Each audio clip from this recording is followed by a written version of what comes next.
हुकूमत ने पेट्रोल की मसनूआत की कीमतों में कमी कर दी। पेट्रोल की कीमत में 2 रुपए 7 पैसे फी लीटर कमी की गई। नई कीमत 247 रुपए 3 पैसे हो गई। हाई स्पीड डीजल 3 रुपए 40 पैसे फी लीटर सस्ता। लाइट डीजल की कीमत में 1 रुपए 3 पैसे फी लीटर कमी की गई। मिट्टी का तेल 3 रुपए 57 पैसे फी लीटर सस्ता कर दिया गया।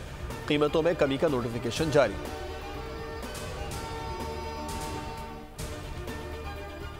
स्पीकर कौमी असम्बली ने असम्बली अरकान और पार्लिमानी रहनुमाओं का अहम इजलास कल तलब कर लिया। इजलास में बलूचिस्तान और खैबर पख्तूनख्वा की सिक्योरिटी की सूरत हाल पर ब्रीफिंग दी जाएगी।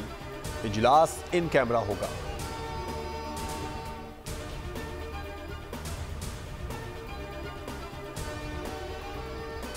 और चीफ जस्टिस ऑफ पाकिस्तान ने प्रैक्टिस एंड प्रोसीजर कमेटी का इजलास कल सुबह तलब कर लिया।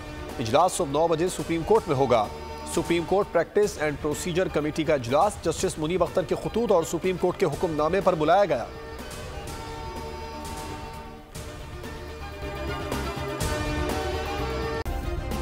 सब्सक्राइब करें और बेल दबाएं ताकि कोई खबर रह न जाए।